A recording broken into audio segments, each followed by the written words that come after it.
1914. L'humanité entre dans une guerre qui, pour la première fois de son histoire, concernera la planète entière. En 4 ans, près de 50 nations et empires participeront à ce conflit.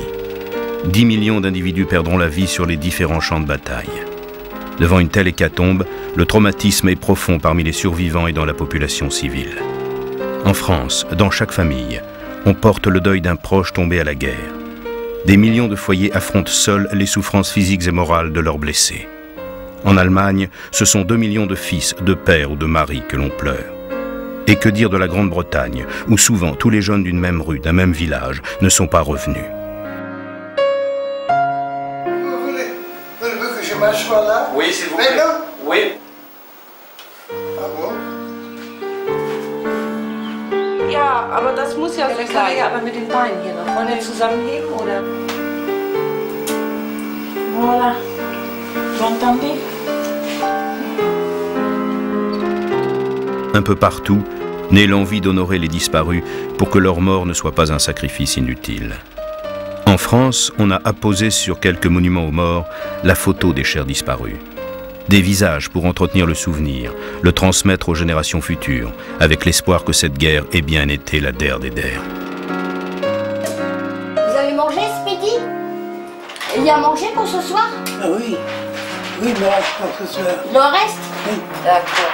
C'était amerlant.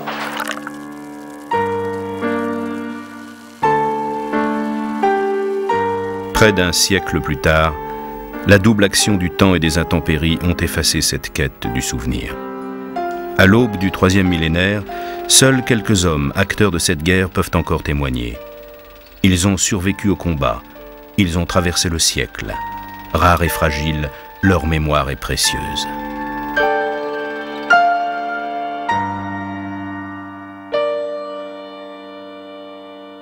En 1902, j'ai été appelé pour faire mon service militaire. À cette époque-là, on faisait le service militaire en 2 années. Par conséquent, en partant, je partais en 1912 et je devais revenir en septembre 1914. Un orchestre jouait à Southport. On a appris la déclaration de la guerre. C'était en août.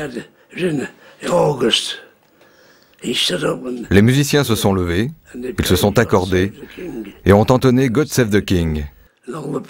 Et tous les gens qui étaient autour criaient « Hurrah !»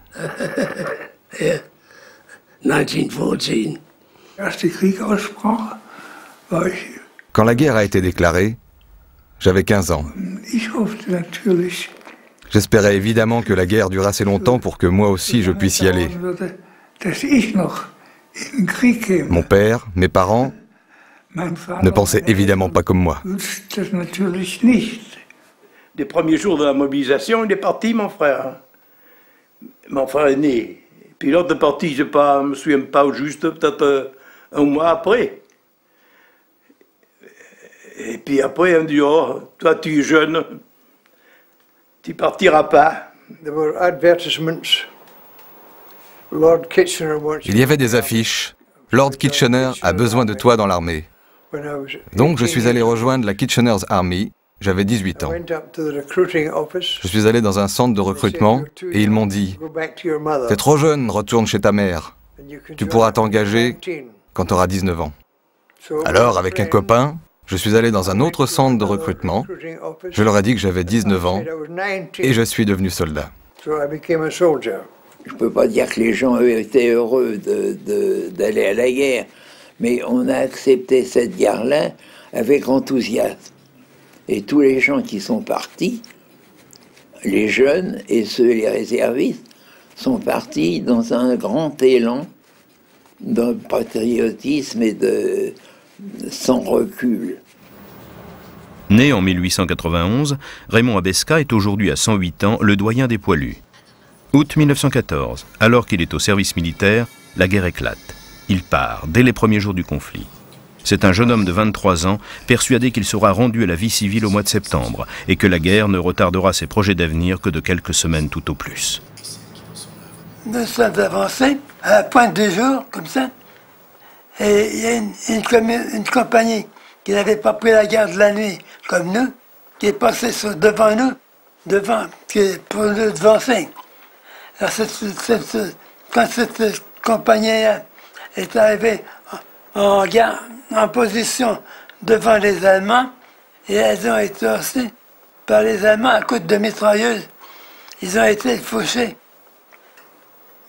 Et puis, nous qui étions derrière, nous avons subi le choc également. Alors, cette compagnie-là, ils sont venus à 7 hommes sur 250, et nous à 80. On a été littéralement fauchés comme par les mitrailleuses allemandes.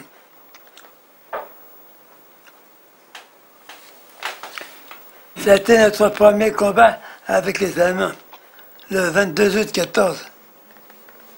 Ça nous a fait peur, pour ainsi dire, de voir qu'il y avait tant de morts comme ça. Et si ça commence comme ça, que plus de la moitié du régiment est fauché dès le premier jour, qu'est-ce qu'on va devenir? Alors, on était inquiets. Au début de la guerre, j'avais 14 ans et j'allais à l'école. À chaque fois que l'on apprenait un succès de l'armée allemande, on nous donnait une journée de congé. Alors on était contents, c'était bien. Dans la journée, on se battait avec les Allemands. Nous avions presque le dessus, mais la nuit, on faisait plusieurs kilomètres en arrière.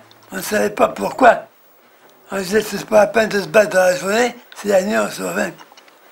Et on voyait les villages que nous abandonnions, qui étaient occupés par les Allemands et incendiés par les Allemands. Nous sommes arrivés comme ça, presque en vue de Bar-le-Duc, en plusieurs jours. Alors c'est là que le général Joffre a envoyé en disant qu'il était absolument interdit de reculer d'un centimètre, qu'il fallait rester sur place, même pour être fauché, mais qu'il fallait plus reculer, qu'il fallait au contraire essayer d'avancer. Alors à partir de ce moment-là, nous avons pu reculer, et dans la journée, on se battait avec les Allemands, et souvent nous avions le dessus, nous avancions un peu, et c'est en avançant comme ça que nous sommes arrivés à regagner du terrain pour arriver jusqu'à l'Argonne. À cette époque-là, les gens étaient encore très enthousiastes et croyaient à la victoire. Mon père n'était pas dans cet état d'esprit. Il est revenu en novembre 14 à la maison, après avoir été blessé pendant la bataille de la Marne, et il m'a confié que d'après lui, on ne pourrait pas gagner cette guerre.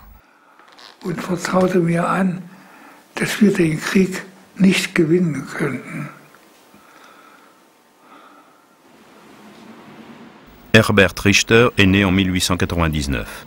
Il a 15 ans au début de la guerre. Il rejoint le front en 1918, où il sera artilleur comme son père, militaire de carrière.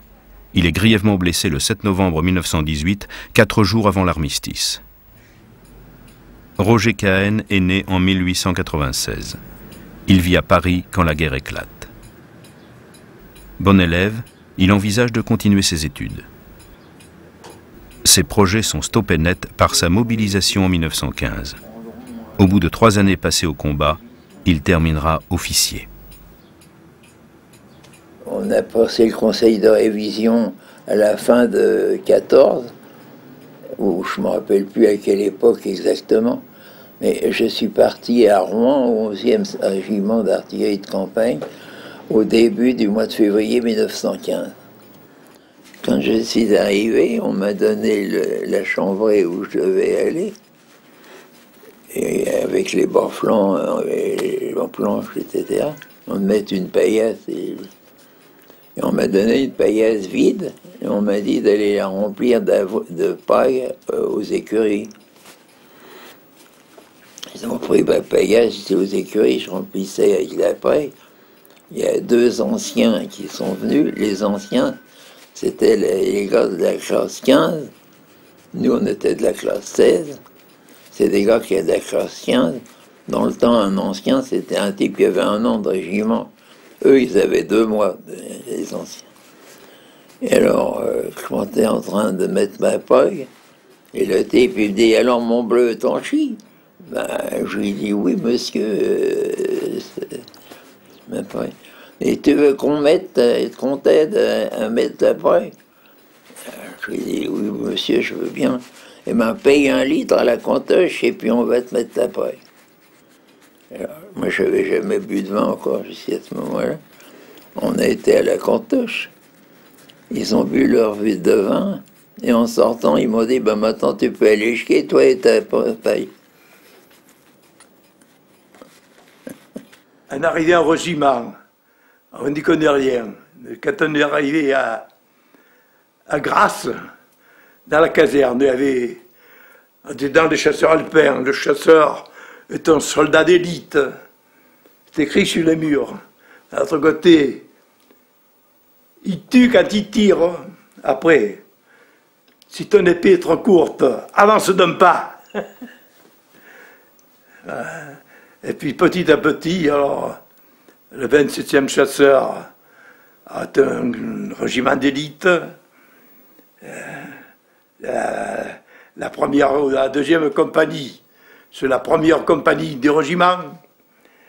La section, enfin, c'est toujours le meilleur. Et ça, c'était l'esprit de corps. Et puis, il faisait croire qu'on était plus fort que les autres. Il finissait par vous le faire croire. On est tous pareils. After 2 or 3 hours, you got used to seeing dead men. Au bout de 2-3 heures de combat, on commence à s'habituer à voir des morts. Quand on enjambe le premier, on s'arrête, mais on vous force à avancer. On était forcé d'avancer par le sergent qui nous disait « Continue, continue, avance, ne t'arrête pas ». Et on finissait par s'habituer. On finissait par enjamber ses copains. Robert Burns est né en 1895. Cet Écossais de 18 ans va, comme 2 600 000 autres jeunes Britanniques, répondre à l'appel de Lord Kitchener, ministre de la guerre, et s'engager. Son père, son frère et ses 2 sœurs participeront aussi à la guerre, tous en réchapperont. Ted Rimmer est né en 1898. Il travaille depuis plusieurs années lorsque la guerre éclate. Cet Anglais, issu d'un milieu modeste, saisit la guerre comme une opportunité, un moyen d'échapper à sa condition et de vivre une aventure de jeunesse.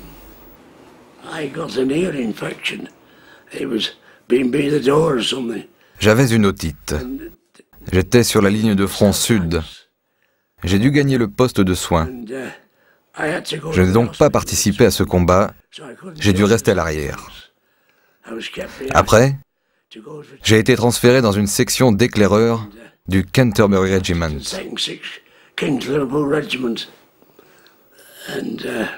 Plus tard, j'ai appris que la plupart de mes copains de la ligne de front sud avaient été tués.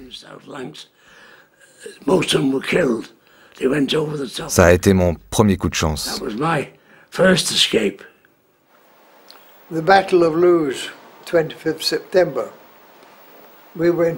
La bataille de Loos, le 25 septembre 1915. On avait dressé des tentes près de la ligne de front et des tranchées. On était 700 ou 800 pour repousser les Allemands. Plus tard dans la journée, on est revenu au camp et nous n'étions plus que 75 sur 700.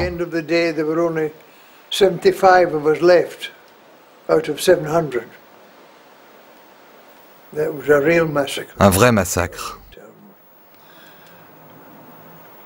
Des centaines et des centaines de morts. Il y en avait partout. Les soldats devenaient fous. Ils ne savaient plus où ils étaient. Certains avaient un bras arraché, d'autres une jambe en moins, d'autres étaient défigurés. C'était une vraie boucherie. Je ne peux pas oublier ça. C'est impossible d'oublier une chose pareille. Impossible.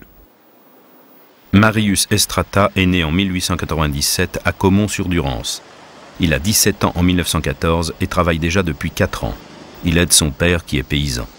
Ses 2 frères aînés partent dès le début de la guerre, l'un sur le front occidental et l'autre sur le front oriental. Marius Estrata, est mobilisé en 1915. Mon frère Jules, le cadet, la première attaque, il est mort. Il a été tué le mois de juillet 1915. On avait reçu une lettre de son lieutenant en disant qu'il était disparu dans une attaque en Alsace. Je me souviens toujours de ça. À la fin, il a dit « Ne le pleurez pas, car son nom est immortel. » Ne pleurez pas. Quand c'est des vôtres, je ne sais pas si vous avez des enfants, mais c'est drôle de nouvelle, ça.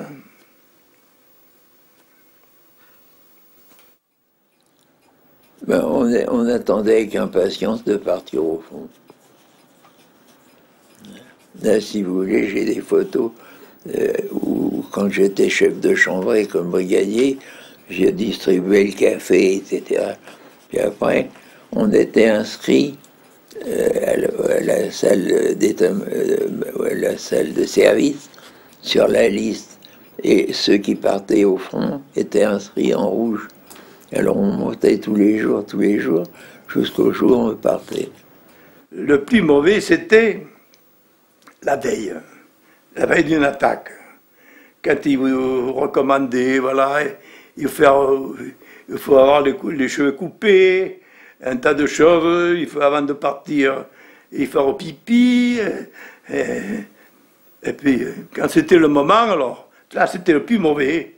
On pensait au lendemain. On partait, on marchait comme des automates. Puis quand on y était, on ne pensait plus à rien. On pensait qu'à tirer sur l'ennemi, pas plus. on tirait, puis... Comme brigadier, j'étais chef à l'échelon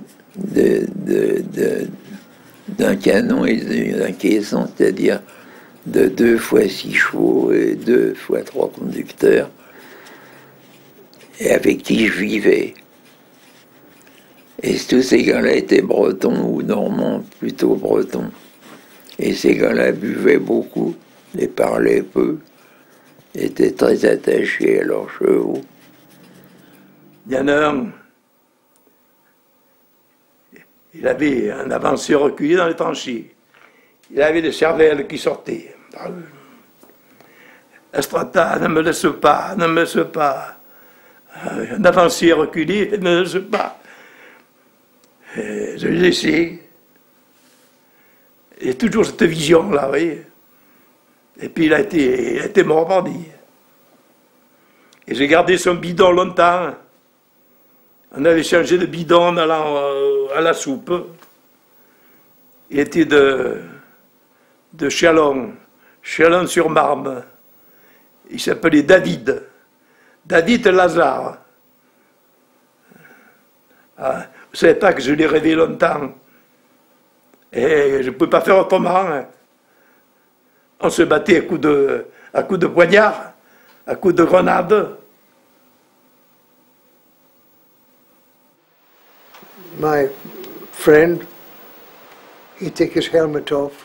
Mon ami a enlevé son masque à gaz. Je lui ai dit, remets-le. Il m'a dit, je ne peux pas, j'arrive pas à respirer, il faut que je l'enlève. Et il l'a enlevé. Il a respiré et il s'est doucement effondré. Il était gazé.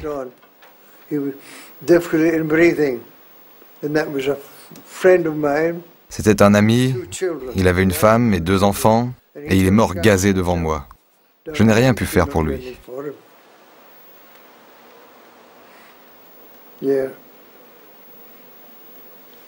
Oui, les gaz, c'est une chose terrible. Ça avait une odeur terriblement douce. C'était agréable, doux, mais c'était mortel.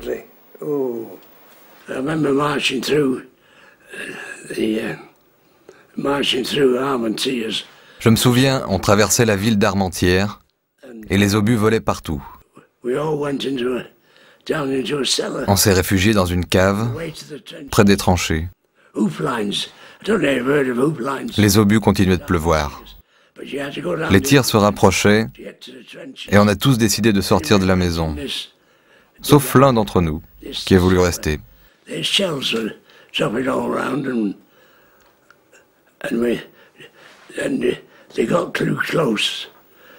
Une fois arrivé dans la rue, un obus est tombé sur la maison, et le gars qui était resté à l'intérieur a été tué. Il a été tué. Je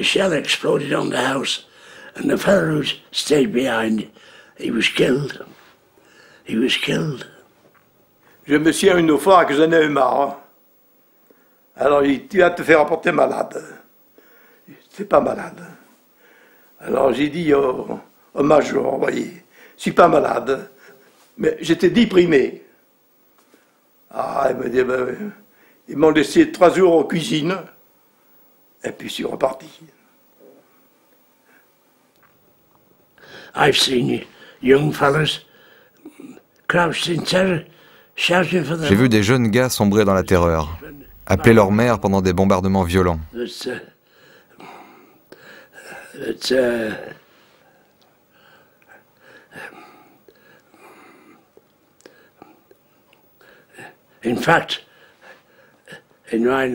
En fait, dans mon régiment, il y a eu plusieurs suicides. Les autorités ne l'ont pas trop divulgué, mais il y a eu plusieurs suicides. Tout simplement parce que certains ne pouvaient plus supporter ça. Au plus ça durait, au plus on savait ce qui se passait, au plus on avait peur. Quand on arrive, qu'on ne sait pas juste ce que c'est, mais quand il y a des copains qui tombent, là, qu'on a parlé ensemble, qu'on a mangé ensemble, puis pouf, allez, il est mort, pouf. Puis on vient dur alors. Hein. Au moment où on était très bombardé, où il fallait vraiment tirer, il fallait vraiment faire son métier d'artilleur, que je pense et je suis sûr avoir bien fait, avoir même très bien fait. À ce moment-là, j'ai pas peur. Puis d'autres moments, une peur, comment dire, inexplicable et qu'on ne peut pas s'empêcher. Ça dure pas longtemps, ça dure peut-être 10 minutes, et puis c'est pas pourquoi. La seule chose dont j'avais peur, c'était de ne pas revoir mes parents, ma mère, mon père, et aussi l'Angleterre, l'Écosse.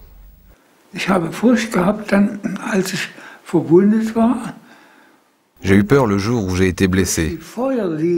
Quand on m'a transporté sur un brancard au milieu de la ligne de feu pour m'amener au poste de soins. Là, j'ai eu peur. Mais jusqu'à ce moment-là, je n'avais jamais eu peur. Et même je pensais qu'il ne pouvait rien m'arriver. C'était au mois de novembre 1916, à Verdun. C'était une période à peu près calme. Il y avait juste les artilleurs qui s'envoyaient un obus par-ci par-là. Alors on était dans un autre obus, à 3 ou 4 comme ça. Alors, il y a un obus allemand qui est tombé pas loin de tours où je me trouvais, et il y a un éclat qui est venu me rentrer dans la cheville. Ça s'est passé vers les 10 heures du matin. Mais on ne pouvait pas bouger parce que dès que quelqu'un circulait en dehors, il était fauché. On a attendu la nuit, vers 5h30, 6h, comme ça. Puis il y a 2 camarades qui m'ont emmené au poste de secours, comme ça, dans une tranchée qui n'était pas loin. Alors quand je suis arrivé au poste de secours, je me suis fait disputer par le chef de secours, qui était un ami. Il dit « Oh, c'est les anciens, il faut descendre, qu'est-ce qu'on va devenir alors ?» Il m'a pas engueulé. Les types étaient pleins de poux. Moi, j'en ai jamais eu. Par quel miracle, j'en sais rien. Par contre, j'étais plein de puces. Il y a une fois, je me suis aperçu que des rats m'avaient mangé le bout des molletières. Il y en avait partout. Et puis, pas des petits rats comme ça. Et moi, j'avais un petit fox terrier qu'on avait ramassé sur la route. On ramassait tous les chiens perdus. Et, au chemin des Dames, dans une grotte, il y avait un trou où il passait sa tête. Un jour, les rats l'ont pas, je l'ai jamais revu, mon chien. Au lieu de dire qu'on on va bouffer du singe. On n'avait pas au menu. On avait pour se lever la faim, du pain, du boire. Et puis, on n'a pas un gros appétit quand on est là. Ah, puis des fois, on recevait des colis des parents aussi. Un peu de friandises, un peu. C'était monotone. Comme on n'avait pas beaucoup de ravitaillement, on a formé des groupes, on allait à 7 ou 8 tonnes avec des bidons de toutes les coins pour aller chercher de l'eau. Avec les bidons de tous les camarades qu'on remplissait. Il y avait deux qui étaient désignés, qui les remplissaient. Alors, un jour que nous allions chercher, nous sommes aperçus, il y avait les Allemands qui en faisaient autant. Alors, on était un peu embarrassés, mais enfin, ils n'ont pas essayé de nous tirer dessus. Alors on les a laissés faire, ils ont pris de l'eau, puis ils sont repartis. Alors c'est bien, quand ils ont été partis, à notre tour, nous sommes allés prendre de l'eau. Et par la suite, c'était comme ça, à un certain moment, on se trouvait ensemble, les uns pour prendre de l'eau. Parce que l'eau, c'était ce qui nous manquait le plus. On se relevait tous les 8 jours à peu près. Alors on allait au petit repos, on pouvait se laver un peu, mais autrement, c'est que se gratter. Quand on descendait au repos, les types cherchaient des nanas tout de suite, surtout les hommes mariés. Et prenaient n'importe qui, n'importe quoi. Les autres allaient essayer de se saouler la gueule le plus possible. Et puis des types comme moi, je faisais des poèmes où je dessinais. Et j'envoyais à mes parents des dessins. Et il y avait d'autres comme... J'ai vu des types qui écrivaient à leurs parents avec des détails à faire frémir. Alors que moi, j'écrivais à mes parents n'importe où j'étais. Je dis, on vient de descendre au repos. Je ne sais pas si mes parents le croyaient ou le croyaient pas. You could write when you got a chance if it was not raining, because you're out in the open. Quand on avait la chance qu'il ne pleuve pas, on pouvait écrire. Parce qu'on était tout le temps dehors. Quand il ne pleuvait pas, on pouvait écrire, mais on n'avait pas le droit de fermer l'enveloppe. On devait remettre en main propre notre courrier à un officier qui le lisait avant de cacheter et de signer l'enveloppe. He would close the envelope and sign it. Les parents étaient contents. C'était le jour où j'ai reçu. Ils savaient qu'on n'était pas morts. Mais quand on ne recevait plus, hein, il y a un tel qui est... Il y a 10 jours qu'ils n'ont plus reçu. Hein, I could see something way down there. I could hear...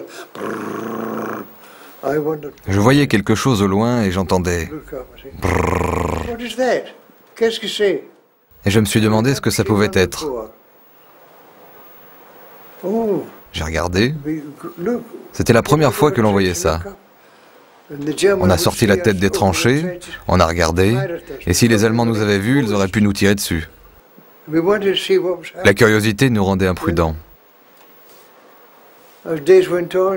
La journée a passé, on est sorti voir, il y avait un tank couché sur le côté et un autre enfoncé dans un cratère plein d'eau. Il y avait vraiment des machines terrifiantes à cette époque.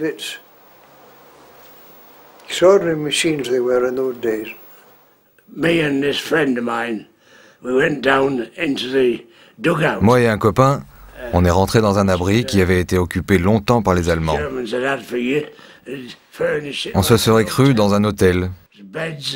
Il y avait des lits, des tables, des chaises. Rien de comparable à nos conditions de vie. Sur une table, il y avait une bouteille de vin.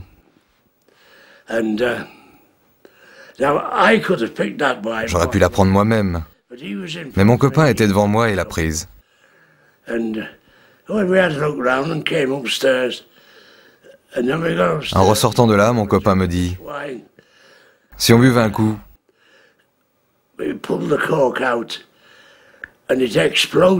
Il a ouvert la bouteille et elle lui a explosé au visage. C'était un piège. Il s'est effondré et m'a regardé. Je pouvais voir qu'il était en train de mourir. Il a murmuré « Maman » et il est mort. Il y a eu la révolution russe. Et la Russe, alors tous les Allemands qui étaient sur le front russe sont venus sur le front français. C'est là qu'au mois d'avril, on a eu un échec. Et on nous a fait défiler dans Paris pour remonter un peu le moral. Parce que il y a un dicton qu'on disait, pourvu que l'arrière tienne. Ben oui, mais c'est la vérité. C'est pas sur le front qu'on fait quelque chose. C'est ceux qui commandent. Ceux qui commandent la guerre. Quand ils veulent, ils l'arrêtent. We had what we call leave, congé, for 15 days. On avait des permissions d'une quinzaine de jours pour rentrer à la maison. C'était merveilleux. Je ne voulais pas repartir en France, mais je n'avais pas le choix. Il fallait vraiment repartir pour rejoindre le régiment. Les permissions étaient une chose terrible, parce que quand on venait, il fallait repartir. Et si les types, à part quelques gens comme mes amis ou moi, on n'a pas été élevés comme ça, mais si les types n'étaient pas partis bourrés, ils ne seraient pas repartis. Alors, au cours de ma permission, j'ai pris quelques permissions, quelques jours pour moi rester avec ma famille. Puis je suis même allé aux îles Orléans. Alors j'ai été affecté à un service de ravitaillement en outils, là-bas aux îles Orléans. Et j'ai eu une paie assez, parce que mes parents n'étaient pas riches, ils ne me donnaient pas beaucoup d'argent. Alors j'avais réussi à avoir un petit peu d'argent par ces Renault. Everyone wanted to know what it was like out in the trenches. Everybody. Tout le monde voulait savoir comment c'était dans les tranchées. From my little village school, Le maître d'école de mon village m'a demandé de venir raconter ça aux enfants dans sa classe. and tell the children what was happening. Well, I went to the school and I took a German helmet, J'ai pris un casque et un masque à gaz allemand a German gas mask. pour leur donner et j'y suis allé.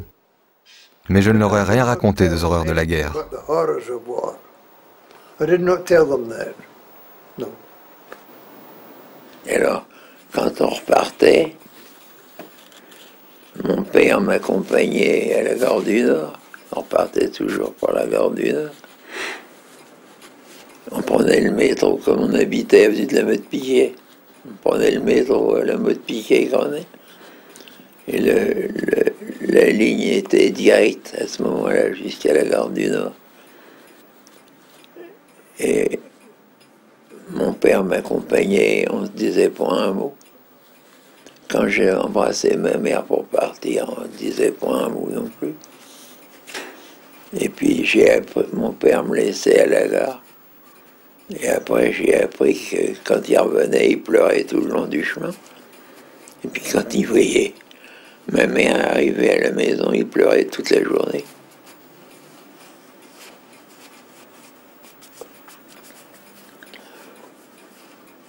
Je crois que, moralement, les gens de l'arrière, je parle pas des putains, mais les gens de l'arrière dignes de ce nom, les parents, souffraient plus moralement que les types au fond. Nous, on était arrivés à faire un métier un peu insolite, mais on faisait notre métier. Les gars derrière, je ne sais plus qui c'était.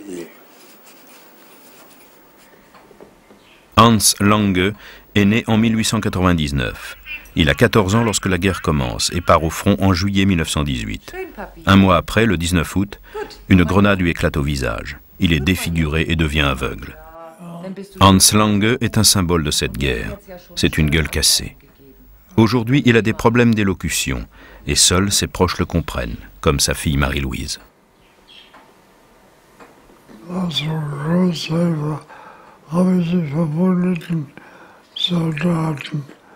Mon père était directeur de la Croix-Rouge de Lübeck et il m'a demandé de venir l'aider à s'occuper des soldats blessés.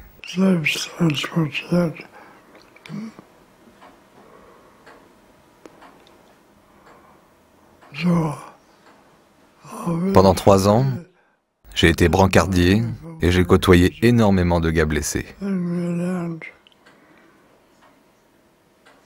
Le temps a passé jusqu'au baccalauréat en juin 1918. J'ai eu mon bac. Un sergent recruteur est venu nous proposer de nous engager.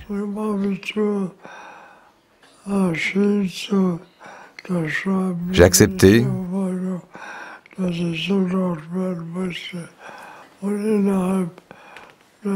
Et 15 jours après, j'étais à la caserne. J'étais soldat. Je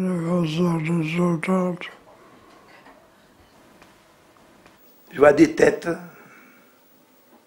Alors j'ai dit au sergent, moi je vois des têtes là-bas. C'est peut-être les nôtres. On va faire une chose, je vais voir. C'est pas ce qui m'a pris, moi. Je vais voir si c'est eux, je vous ferai signe. Je pars. Il m'avait vu, les Allemands. Et j'ai fait 3 bons comme ça. Le 3e bond, il y avait des copains, ceux que je voyais, ils sautent dessus. Il me fait mal, bon de con. Et je dis, mais qu'est-ce qu'il y a? Alors, mon sac, la balle avait coupé la courroie de mon sac. Ma chaîne était tombée. J'étais un peu dans le dos. Je dis, c'est pas parce que je suis blessé. Alors, le sergent regarde. Oh, je comprends, tu es blessé, le sang coulait, pardi. J'étais content. Je dis, oui, tu es blessé, mais pour sortir de là. Alors, j'ai attendu qu'il fasse presque nuit, pas tout à fait. J'ai pris mon courage de main. Hey, il y a un petit bois là. Je suis arrivé dans le bois. Il était 2 ou 3. Ah, mais tu es blessé, toi, tu as une bonne chance. Nous, on s'est planqués. Maintenant, pour rentrer, on a peur. J'ai pris l'ambulance, moi. J'ai fini la guerre, là. Quand il m'avait enlevé mon éclat de vue, ils avaient laissé des morceaux de chaussettes ou de cuir dans la blessure. Alors ça fait que ça s'est envenimé et mon pied était un petit peu endommagé. On devait me couper le pied. Et il s'est trouvé que ma mère est venue me voir à Dijon le jour où on devait me couper le pied.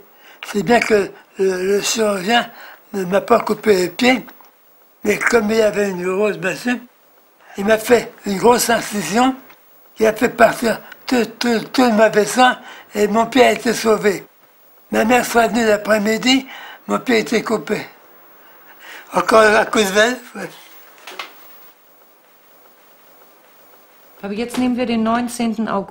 Papa, est-ce que tu peux nous parler du 19 août 1918, le jour où tu as été blessé? Est-ce que tu te souviens de ce jour? Non, ça fait trop longtemps. C'est trop loin. Ça fait trop longtemps. It's too long ago.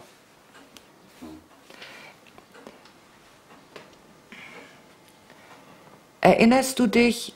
Est-ce que tu te souviens de ce qui s'est passé quand la grenade a éclaté?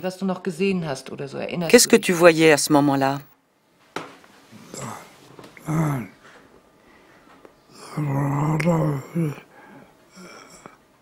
Non, non, je ne m'en souviens pas.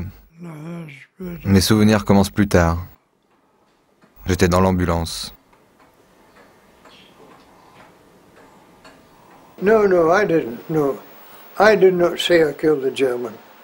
ne dirais pas que j'ai tué un Allemand. En tout cas, j'espère que non. J'ai tiré, mais je ne sais pas si j'en ai tué ou pas. Si un Allemand s'était tenu devant moi, je n'aurais pas tiré. Parce que c'est un homme, et que moi aussi je suis un homme, et que je pense que ce n'est pas bien de tuer. J'ai tiré sur eux. Comme eux, ils étaient tirés sur nous. Je n'ai pas été tué par eux, et moi je ne sais pas si j'ai tué un Allemand. Mais si j'ai fait, c'est involontairement, parce que j'ai tiré dans leur direction. Est-ce que j'en ai touché un ou pas, j'en sais rien. Parce que je n'étais pas un bon tireur. Avec ma mauvaise œil, j'étais un mauvais tireur. J'ai tiré, mais jamais dans le but de tuer.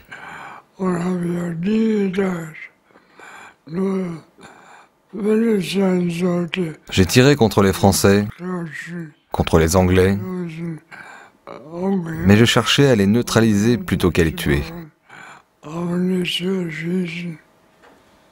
Wenn ich beobachte, dass das Feuer gut lag, dann habe ich mich gefreut. Quand je constatais que nos bombardements atteignaient leur cible, j'étais satisfait. On a tiré sur des Américains. Und da habe ich mich doch gefreut. Et là aussi, je me suis réjoui de voir qu'il y avait beaucoup de blessés, beaucoup de tués. J'étais content. C'était comme ça à l'époque. Das ist nun mal so. Je pense pas du tout. Je pense pas du tout que on tire sur des vivants, sur des individus, etc. Pas du tout. Mes 2 blessures m'ont sauvé la vie. Parce que j'ai fini la guerre. La deuxième fois que j'étais blessé, c'était le 28 juillet 18. J'étais blessé. Et puis j'étais à l'hôpital, tout ça, et je suis remonté sur le front. Alors, me faire équiper à Mantes la Jolie. Alors, il y a beaucoup de grippes en ce moment. J'en avais marre, dit ce coup-là, tu restes. Alors c'était 3 jours avant l'armistice. Tout ça était content. J'étais un peu mal à la tête, je dis, oh, tu vas tout faire pour tes malades. Tout ça était content, le major, même mes courbatures fébriles, grippe probable. J'ai encore le cheveu, le papier. Et il m'envoie à l'hôpital, à Montaterre, monsieur. C'était pas un hôpital, c'était une école. Tout le monde était là. Je savais qu'ils allaient mourir. Le 3e jour, ça a été armistice. Et tout le monde s'est levé et est parti à Paris pour faire c'était l'armistice, quoi. Moi, je ne suis pas parti, j'ai dû attendre. C'était un beau jour, le plus beau jour de ma vie, ça. Le 11 novembre.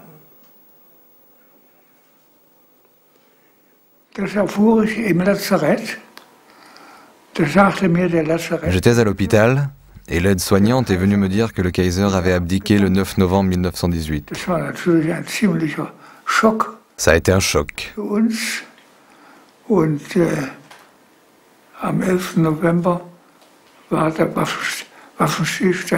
Puis l'armistice a été conclu le 11. L'armée allemande devait rapidement repasser le Rhin et les soldats étaient contents que la guerre soit terminée. Il n'y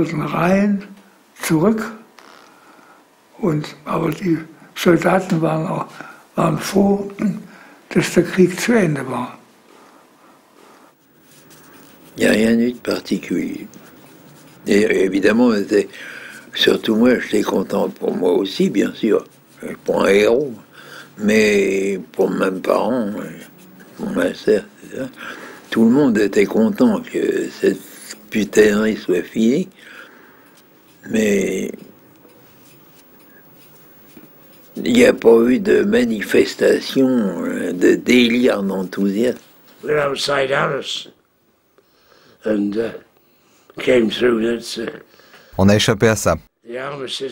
On est des survivants. Le jour de l'armistice, on s'est tous mis à hurler. Il n'y avait pas de mots pour exprimer notre joie. Juste des cris. Non, vraiment aucun mot pour exprimer notre joie. Seulement des hurrahs et des bravos. Ceux qui ont été comme mes camarades et moi, engagés pendant près de 4 ans, on en a bavé vraiment de la chaleur comme dans la Somme en 1916, au mois d'août 1916, où les cadavres du matin et le soir étaient noirs comme du cirage, par la chaleur. On avait le sable de la Somme dans les champs qui n'avaient pas été cultivés depuis des années. C'est extrêmement... On en avait plein les oreilles, plein la bouche, rien, on n'avait rien à boire, pas d'eau, les chevaux non plus. On a bavé. Par contre, l'hiver 16-17, où il a fait 30 degrés au-dessous de zéro, où quand on pissait, ça gelait en mesure. Quand les chevaux pissaient, ça gelait, et quand ils trottaient, la sueur du cheval se transformait immédiatement en glace. On en a vraiment bavé au chemin des dames dans la glaise. Ces putains de sols anglais collent aux pieds, on dérapait. C'était une guerre de finir cette guerre. Il n'y a aucune nécessité à la guerre.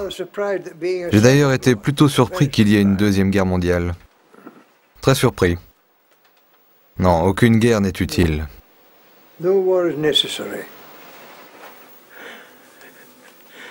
T'as remis la terre pour faire des tranchées. Elle est mieux remis la terre pour faire des récoltes. Ah.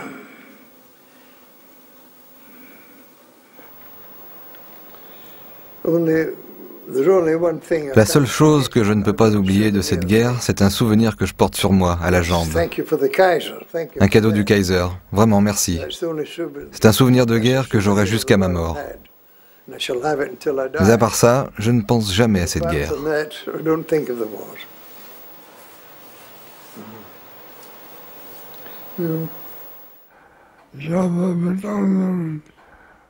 Après la guerre, j'ai souvent rencontré de jeunes gars démobilisés. Tous comme moi, d'anciens blessés de guerre. Ensemble, on a beaucoup parlé, on a échangé nos sentiments, nos expériences de la guerre. On a parlé de nos blessures, de nos souffrances. Cela m'a aidé à surmonter et à accepter mon état.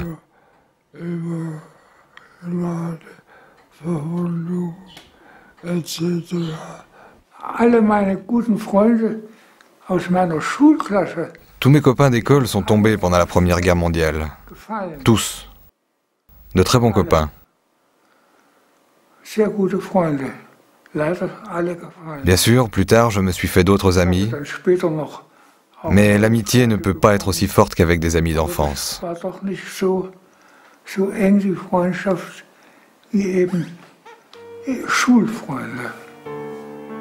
Herbert Richter, grièvement blessé, est sorti de l'hôpital en 1919. Il embrasse la carrière de diplomate en 1924. Il s'est marié, a eu 2 enfants. Il a 100 ans et vit à Munich. Raymond Abesca s'est fiancé en 1913. Il a dû attendre 6 ans pour être démobilisé et pouvoir enfin se marier le 7 août 1919. Il est à ce jour arrière-arrière-grand-père. Il a 108 ans, il vit à Puteaux. Ted Rimmer est devenu policier. Après 71 ans de vie commune, sa femme a la maladie d'Alzheimer et ne le reconnaît plus. Il a 101 ans, il vit à Liverpool. Malgré les séquelles de sa blessure de guerre, Hans Lange est devenu docteur en philosophie et a enseigné dans le secondaire. Il s'est marié 2 fois, a eu 4 enfants. Il a 100 ans et vit à Lübeck, sa ville de naissance, dans le nord de l'Allemagne. Marius Estrata a fait les 2 guerres. Il a, comme il dit, repassé le ceinturon en 1939. Il a un fils qui, comme lui, est paysan. Il a 102 ans et vit à Caumont-sur-Durance, dans la même maison depuis 1905. Robert Burns a travaillé 25 ans dans l'industrie du cinéma. Il a un fils de 82 ans. Il est veuf depuis 1963. Il voyage beaucoup et profite de la vie. Il a 104 ans et vit à 30 km de Londres. Roger Cahen a travaillé jusqu'à 82 ans. Il était courtier en graines et semences. En 1939, à plus de 40 ans, alors que rien ne l'y oblige, il suspend son activité et repart à la guerre. Roger Cahen vit à Paris. Il a 102 ans. Je crois qu'on n'avait pas une certaine mentalité hors du commun quand on avait été pendant plusieurs années au fond. Je pense que peut-être la personnalité humaine avait perdu de... Je sais pas, je n'en sais rien, j'étais pourtant pas un monstre. Au contraire, j'étais un enfant élevé comme une fille. Quand je suis parti à la guerre, au front, j'avais 19 ans, j'étais jamais rasé encore, pas, ni barbe ni moustache. Et j'avais pas connu de fille non plus. Alors j'étais pas un monstre. J'ai pas été élevé pour faire la guerre.